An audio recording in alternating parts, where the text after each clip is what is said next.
Merhabalar, kanalıma ve videoma hoş geldiniz sevgili hanımlar.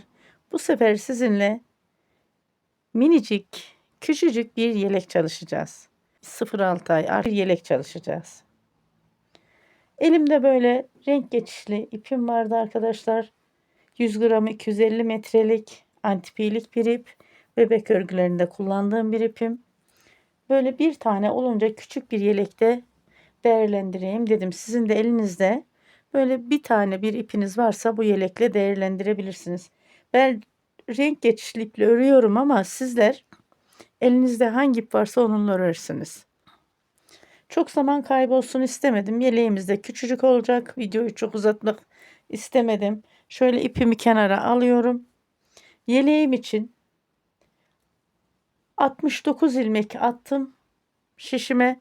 3 numarada şiş kullanıyorum arkadaşlar. Siz de 100 gram 250 metrelik farklı renklerde ipler kullanabilirsiniz. Bir ön yaka 14 ilmek, bakın 3 6 9 12 14 ilmek. 2 ilmek reglan artırım ilmeğim, 7 ilmek kol ilmeğim, 2 ilmek reglan artırım ilmeğim, 19 ilmek yeleğimizin arka sırt bölümü. 3 6 9 12 15 18 19. 2 ilmek tekrar reglan ilmeğim, 7 ilmek kol, 2 ilmek reglan artırım, 14 ilmek diğer yaka. Örgümün ön yüzünden 3 diş haroşa oluşturdum. Başlamış olduğum sırayla beraber 4 diş haroşa.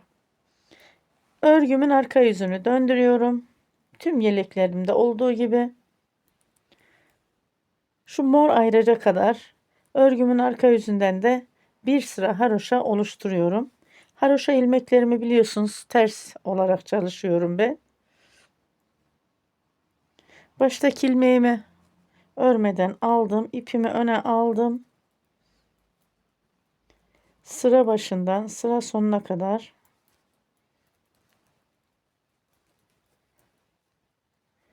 ters ilmeklerle haroşayı oluşturacağım. Yani sıra sonuna kadar dediğim şu mor ayıraca kadar ve yaka düşürme çalışıyorum biliyorsunuz. Yaka düşürme olmazsa olmazımız. Bebek ve çocuk hırkalarında, yeleklerinde arkadaşlar. Yaka düşürme ilmeklerine kadar örgümü ilerletip geliyorum. Örgümün arka tarafından mor ayıraca kadar geldim. Ayracımı bu şişime aldım. Burada biliyorsunuz 14 ilmeğimiz var. Bir ön yakada. 2 ilmek yaka düşürme ilmeğimi aldım. 14 ilmeğin 2, 4, 6, 7 ilmeği ön pat ilmeğime ait. 7 ilmeği de yeleğin beden bölümüne ait. Ön yakaya. Bakın örgümün ön yüzünü döndürdüm. İpimi arkaya aldım. Dönmüş olduğum ilmeğimi şöyle bir sıkılaştırdım. Bir ilmek düz ördüm. Örgüye yeni başlayanlar için bu yeleğimi çalışıyorum arkadaşlar. Çok kolay.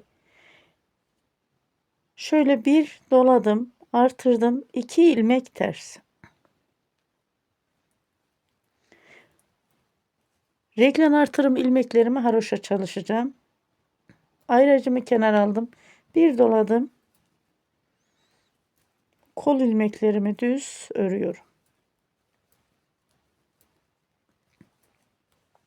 Kol ilmeklerimi ördüm. Ayracımı kenar aldım. Bir doladım.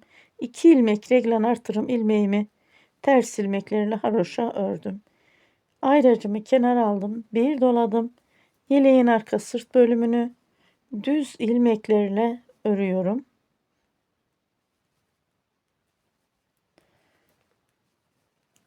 Biraz önce de ifade ettiğim gibi yeni başlayan sevgili hanımlar, sevgili arkadaşlarımız gayet rahatlıkla bu yeleğimizi örecekler.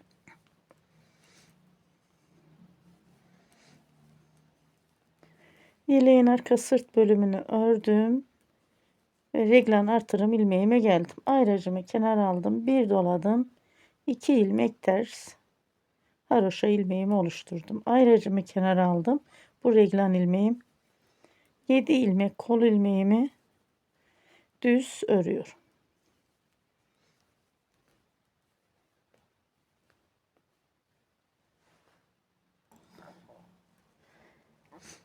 Bir doladım. Ayracımı kenara aldım. Son reglen artırım ilmeğimi haroşa ördüm.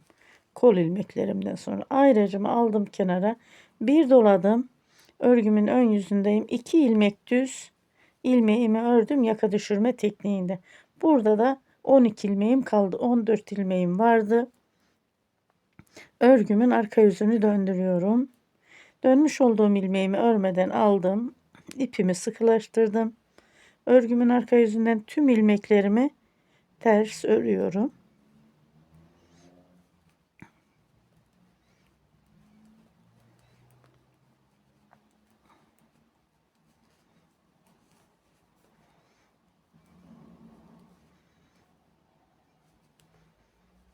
Sıra sonuna kadar beraber örelim. Bu sırayı reglen artırım ilmeğimizden sonra örgümün arka yüzünden ters ilmeklerle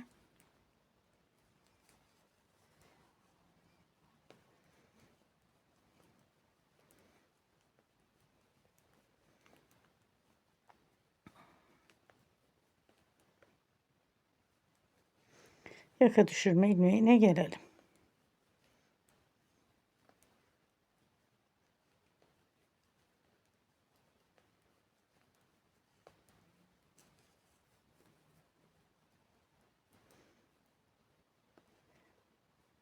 Yaka düşürme ilmeklerime geldim bakın arkadaşlar. Şu artırmış olduğum ilmeğim, şu 2 ilmeğim yaka düşürme ilmeğim. 2 ilmek aldım. 12 ilmeğim vardı, kaldı 10 ilmeğim. Örgümün ön yüzünü döndürüyorum. Bu yeleğimizin robası da kolay. Alt beden modelinde çok kolay çalışacağım.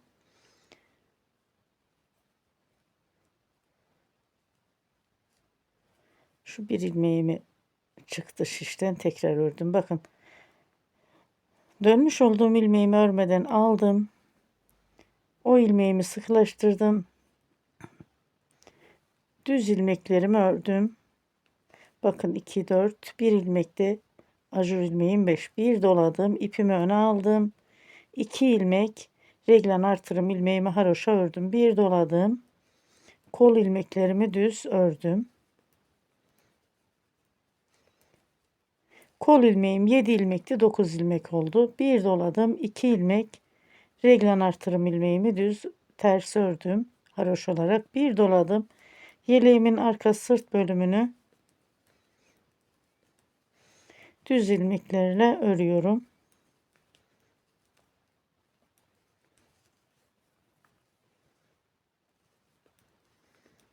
Devam edelim.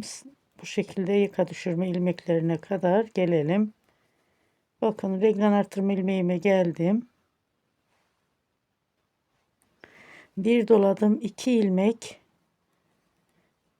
haroşa ilmeğimi ördüm. Reglen artırım ilmeğimi. Burada artırmayı unutmuşum. Bakın şu şekilde hatamı telafi ettim. Bir doladım. Kol ilmeklerimi düz örüyorum. Gördüğünüz gibi.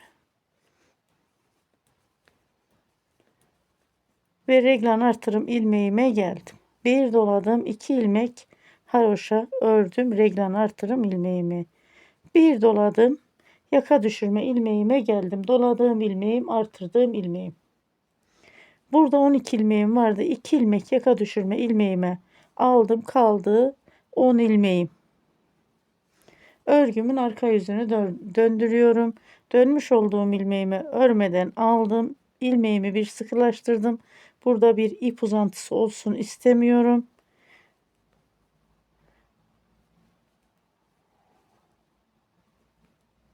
Örgümün arka yüzünden ters ilmeklerle örüyorum. Bunu nereye kadar örüyorum? Diğer yakadaki yaka düşürme ilmeklerime kadar örgümü ilerletip geliyorum. Örgümün arka yüzünden ördüm, geldim. Bakın yaka düşürme ilmeklerime geldim. Yaka düşürme ilmeklerimi ördüm. Burada 10 ilmeğim vardı. 3 ilmek alıyorum. 7 ilmek ön pat ilmeğime kalıyor. Hani bir ilmek için bir sefer daha dönüş yapmayayım. 3 sefer çalıştım yaka düşürmeyi. Bu yeleğim küçük. İpimi arkaya aldım. Dönmüş olduğum ilmeğimi örmeden aldım. Düz ilmeklerimle reglen artırım ilmeğime kadar geliyorum.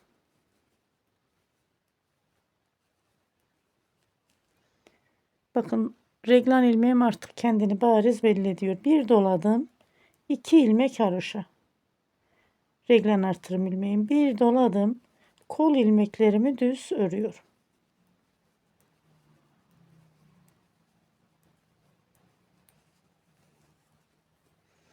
Bir doladım. Tekrar reglen artırım ilmeğime geldim. 2 ilmek reglen artırım ilmeğimi haroşa ördüm. Bir doladım.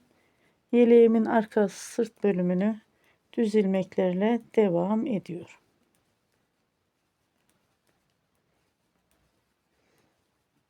Aslında işlem tekrarı.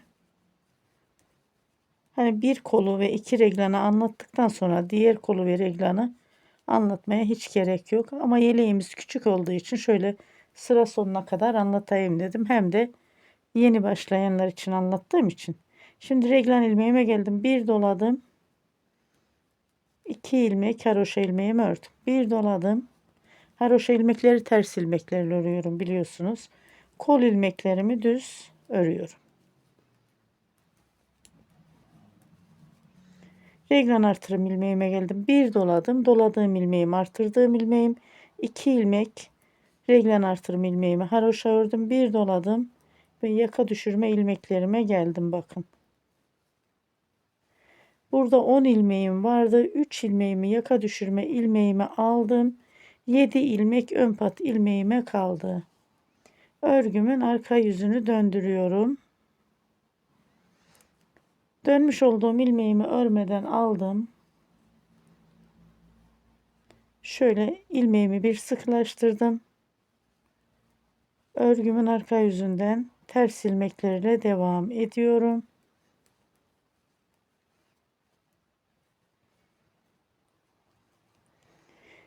Diğer yakadaki 7 ilmek ön pat ilmeğime kadar ilik yeri çalışacağız orada arkadaşlar. Tabi biraz hızlı geçiyorum. Burada farklı bir teknik olmadığı için yeleğimizin robasında örgünün ön yüzünden düz ilmeklerle arka yüzünden ters ilmeklerle örüyorum. Sadece şu ikişer ilmek reglen artırım ilmeklerim hariç. Reglen artırım ilmeklerim haroşa. Haroşa ilmeklerimi de bildiğiniz üzere ters olarak örüyorum ben.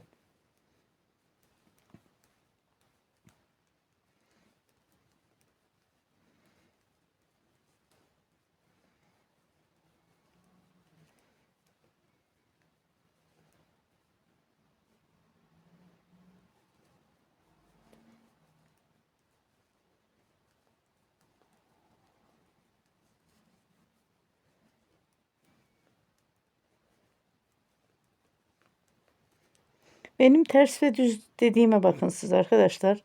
Herkesin ilmek alışı farklı olabilir. Şiş tutuşu farklı olabilir. Sadece anlatıma dikkat ederseniz tabii ki elime de dikkat edersiniz ama sizin belki ilmek alışınız ya da şiş tutuşunuz farklıysa hiç onu kafaya takmayın. Sadece söylemlerime ve anlatıma dikkat edin. Şimdi 7 ilmek ön pat ilmeğime geldim. İlik yeri çalışıyoruz. Bakın 1 ön pat ilmeklerim haroşa haroşa ilmeklerim ters. 2 3 ilmek ördüm. Bir doladım, artırdım. 2 ilmeğin içerisinden bir ilmek aldım. Artırdım, eksilttim. İlik yerini çalışıyorum. Son 2 ilmeğimi de haroşa ördüm. Şöyle ipimi arkaya alıyorum. Örgümün ön yüzündeyim.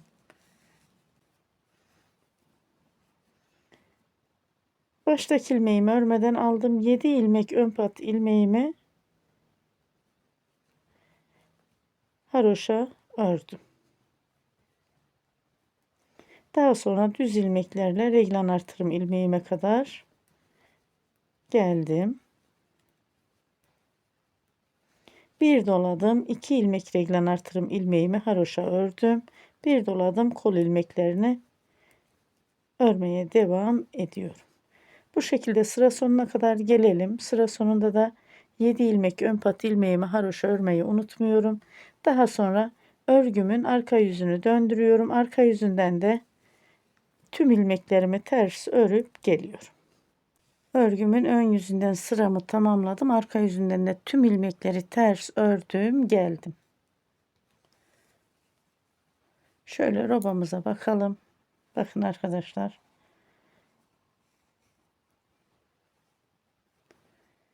Örgümün ön yüzünden 12 haroşa dişi oluşturacağım.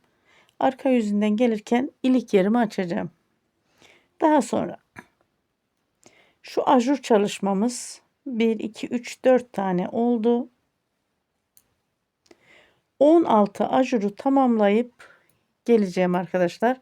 16 ajurdan sonra beden ve kol ayrım için haroşa çalışırız ve yeleğimizin alt beden bölümüne yine örgüye yeni başlayan arkadaşlar için böyle kolay, çıtı pıtı güzel bir model çalışacağız. Robada 16 artırım yaptım, geldim.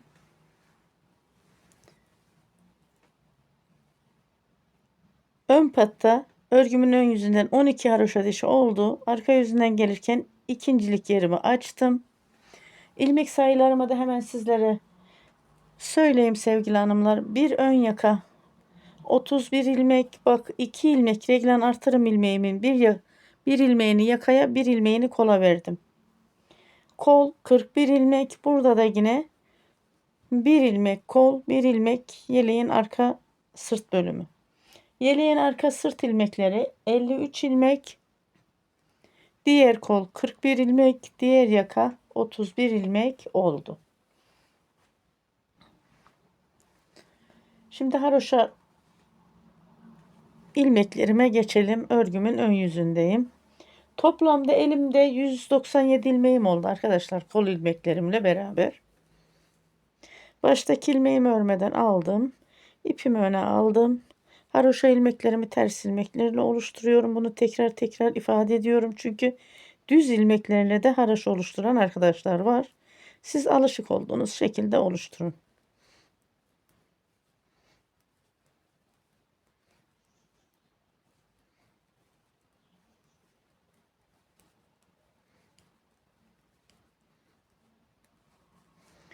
Bu şekilde örgünün ön yüzünden 2 sıra haroşa sırası oluşturup geleyim.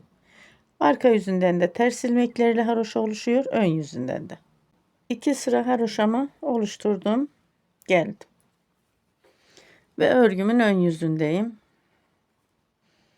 Baştaki ilmeğimi örmeden aldım. İpimi öne aldım. 7 ilmek ön pat ilmeğimi haroşa ördüm. Daha sonra şu mor ayraca kadar düz ilmeklerimle devam ediyorum.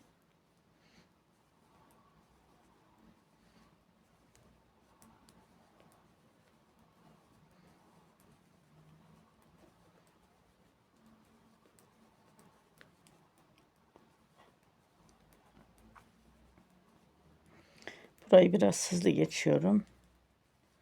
Bildiğimiz normal düz ilmek.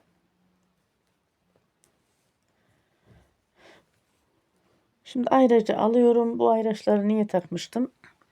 Kol ve beden ilmeklerini ayırırken tekrar ilmek sayma ihtiyacı duymayayım diye taktım. Kol ilmeklerimi kapatıyorum. Kol ilmeklerimi ters olarak kapatıyorum. Bakın 2 ilmeğin içerisinden bir ilmek aldım. O ilk ilmeğimi biraz sıkı kapatıyorum. Şurada ip uzantısı olmasın. Daha sonra tekrar 2 ilmeğin içerisinden bir ilmek ve 2 ilmeğin içerisinden bir ilmek ters olarak kapatıyorum. İlmekleri ters olarak kapatma sebebim, hemen şöyle anlatıyorum. Bir sıra burada haroşa elde ediyorum. Bakın arkadaşlar. Kolda 3 sıra haroşa elde ediyoruz.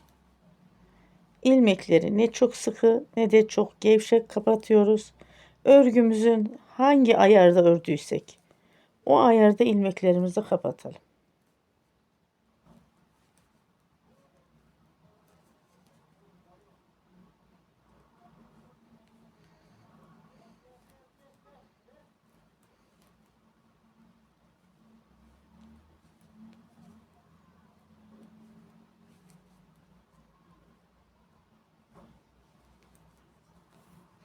Kırmızı ayraca kadar kol ilmeklerimi kapatıp geliyorum.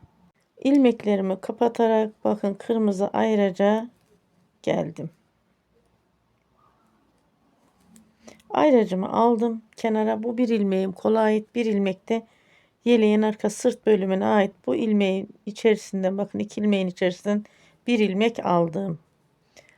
Kol ilmeklerini bu şekilde kapattım. Şöyle bakın burada ters kapattığım için bir sıra haroşa elde ettim. Şöyle gördüğünüz üzere. Şimdi örgümün arka yüzünü döndürüyorum. Burada kol altında ilmek artıracağım. 2 ilmek yeterli. Yeleğimiz küçük. 1 2 ve birleştiriyorum. Bakın burada bir ip uzaması var. Şöyle şuradan ilmeğimi taktım. Bir de ip uzamasını aldım. Bu 2. Oradaki ip uzamasını önlemek için. Bu 2 ilmeğim ilmek değil. Oradaki uzantıyı önlemek için. Bir ilmek de şöyle yeleğin ön yakadan aldım. Ve birleştirdim kolu. Tekrar örgümün ön yüzünü döndürdüm. Dönmüş olduğum ilmeğimi örmeden aldım. Kol altı tok dursun diye bu iki ilmeğimi ters ilmeklerle ördüm. Daha sonra yeleğimin arka sırt bölümünü düz ilmeklerle devam ediyorum. Burada şu roba yüksekliğini bir ölçelim arkadaşlar. Kol altını birleştirmeden önce ölçecektim, unuttum ama buraya kadar gelmeden arkadan bir ölçelim. Roba yüksekliğim 11 santim. Şimdi bu şekilde devam ediyorum. Diğer kola kadar. Bu kolda da ilmekleri kapatıyorum. Dönüyorum, 2 ilmek artırıyorum. Dönüyorum, o 2 ilmeği örüyorum. Sonra yeleğimin ön yakayı da düz ilmeklerle devam ediyorum. Sıra sonundaki 7 ilmek ön pat ilmeğimi de ters ilmeklerle haroşa oluşturuyorum. Sıra sonuna kadar örgümü ilerletip geliyorum. Sıra sonuna geldim. 7 ilmek ön pat ilmeğimi de haroşa ördüm. Şöyle hemen bakın. Şu şekilde anlatayım. Kol ilmeklerini birleştirdim. Böyle bakın. Bu kolda nasıl çalıştıysam diğer kolda da aynı şekilde çalıştım. Örgümün arka yüzünü döndürüyorum. Örgümün arka yüzünden sıra başından sıra sonuna kadar tüm ilmeklerim ters. Haroşa ilmeklerimi ters oluşturduğum için bu şekilde böyle bir kolaylık sağlıyor bana arkadaşlar. Örgünün arka yüzünden de ters ilmeklerle sıra başında sıra sonuna kadar devam edeyim. Daha sonra örgünün ön yüzünden modelimizi koyalım. Örgümün arka yüzünden tüm ilmeklerimi ters ördüm, geldim ve örgümün ön yüzündeyim. Baştaki ilmeğimi örmeden aldım. İpimi öne aldım. Baştaki ilmeğimle beraber 7 ilmek ön pat ilmeğimi haroşa ördüm.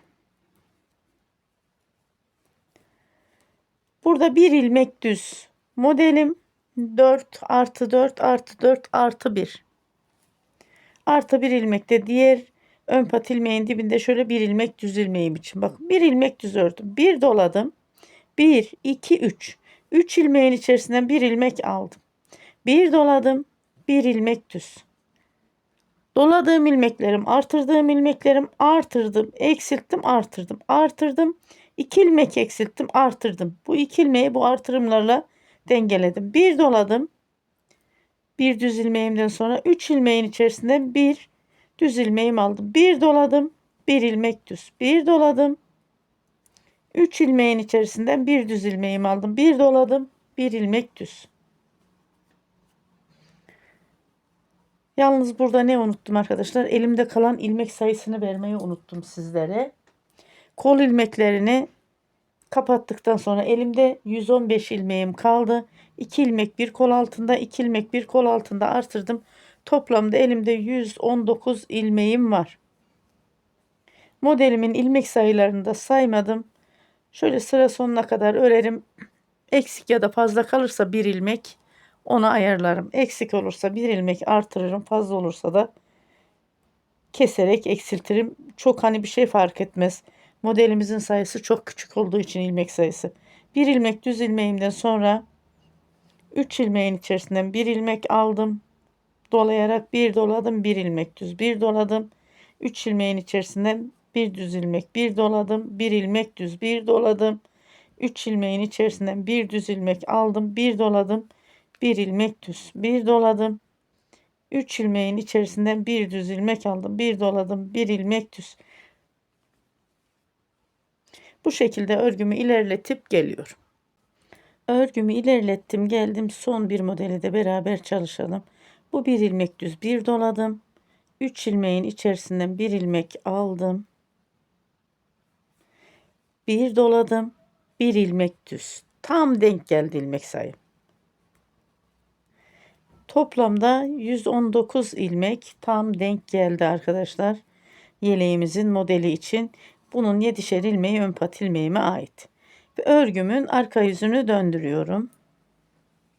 İpimiz de renk geçişli olduğu için çok böyle detaylı bir modele gerek yok arkadaşlar. Baştaki ilmeğimi örmeden aldım. İpimi öne aldım. 7 ilmek ön pat ilmeğim biliyorsunuz ters ilmeklerle haroşa. Daha sonra yeleğimin model bölümü de ters ilmek.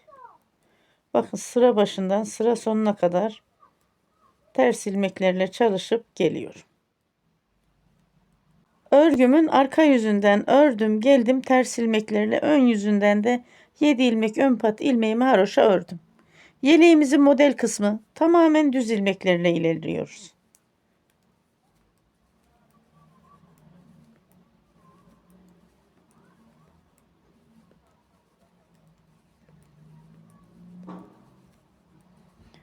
Sıra sonuna kadar yeleğimin model kısmını düz ilmeklerle örüyorum. 7 ilmek ön pat ilmeğimi de ters ilmeklerle haroşa örüyorum. Daha sonra örgümün arka yüzünden de tüm ilmeklerimi ters örüp geliyorum. Örgümün ön yüzünden yeleğimin model bölümünde düz ilmeklerle sıramı tamamladım. Arka yüzünden de sıra başından sıra sonuna kadar ters ilmeklerle ördüm geldim. Tekrar model çalışmasına geçiyoruz. Baştaki ilmeğimi örmeden aldım.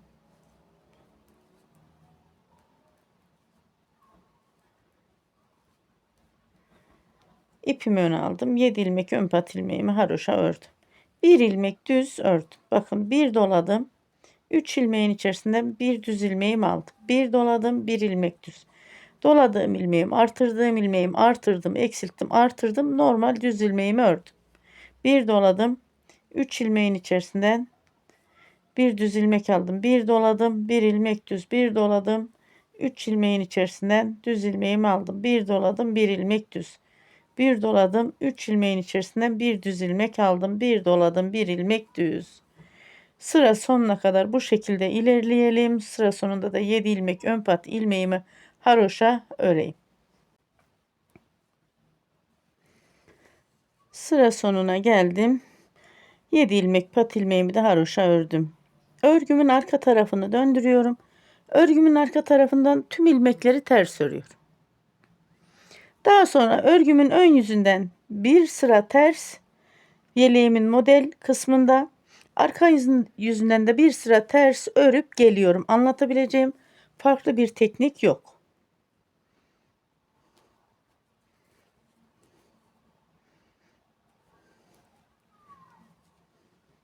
Sırayı tamamladım geldim arkadaşlar. Modelden sonra ne yapmıştık? Arka yüzünden ters, ön yüzünden düz, tekrar da arka yüzünden ters örüp geleceğim demiştim. Aynı şekilde ördüm geldim. Daha fazla anlatmaya gerek duymuyorum. Artık modele aşinayız. Modelin de mantığını anladık. Şöyle yeleğimizin duruşuna da bir bakalım beraber.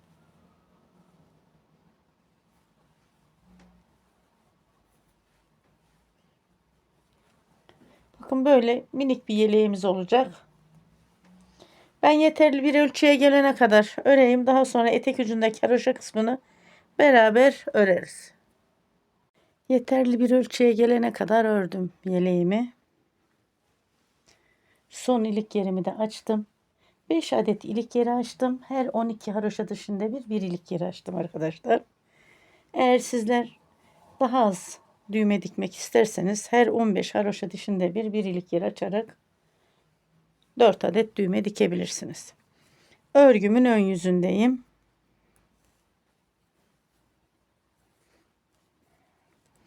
Bakın baştaki ilmeğimi örmeden aldım. İpimi öne aldım.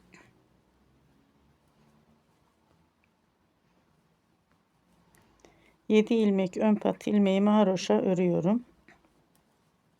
Ve daha sonra gördüğüm tüm ilmeklerimi haroşa örüyorum.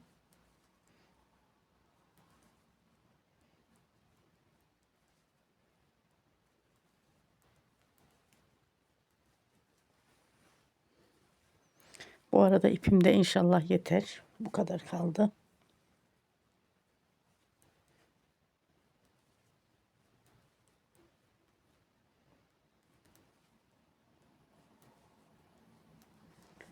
Sıra sonuna kadar örgümü bu şekilde ilerletip geliyorum.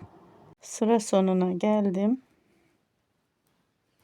Bir sıra haroşa oluşturdum örgümün ön yüzünden.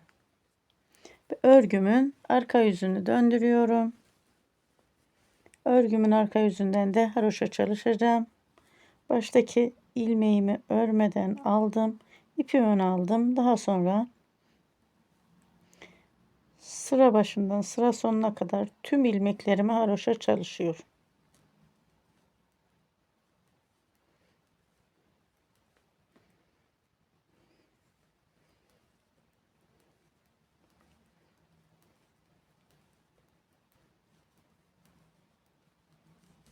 Şöyle örgümün ön yüzünden bakalım. Bakın bu şekilde örgümün ön yüzünden 3 sıra haroşa oluşturup geliyor. Örgümün ön yüzünden 3 sıra haroşayı oluşturdum, geldim ve arka yüzünü döndürüyorum. Arka yüzünden ilmeklerimi kapatıyorum. Şöyle ipimi öne alıyorum. 2 ilmeğin içerisinden bir ilmek aldım.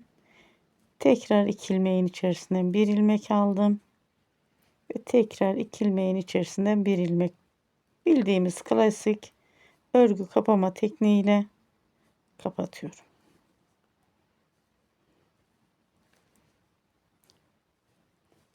Örgümüzü kapatırken de ne çok sıkı ne de çok gevşek kapatalım.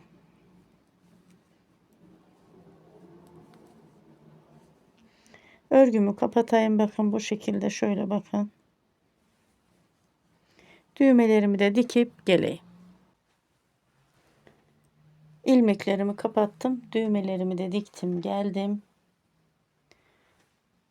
Bir yumaktan bir yelek çıktı. Şu kadar bir ip kaldı. Şöyle bakın. 20-30 santim bir ip kaldı arkadaşlar. Tam yetti yeleğime ipim. Şimdi dilerseniz beden genişlik ve boy ölçüsünü alalım. Kol altından alıyorum. 24 santim beden genişlik. Evet, 24 santim. Boy ölçüsünü de alalım. Şöyle omuzdan alalım. 30 santim. Arka enseden de alıyoruz. 29 santim.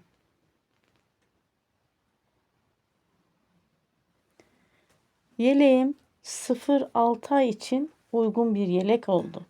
Yeni doğar 6 aya kadar giyer. 0-6 ay için bir yumaktan bir yelek, 100 gramı 250 metrelik antipilik bir ipten çalıştık. Renk geçişli harika bir yelek oldu. Özellikle de örgüye yeni başlayan arkadaşlarım için ideal bir yelek oldu. Bakın bu şekilde böyle.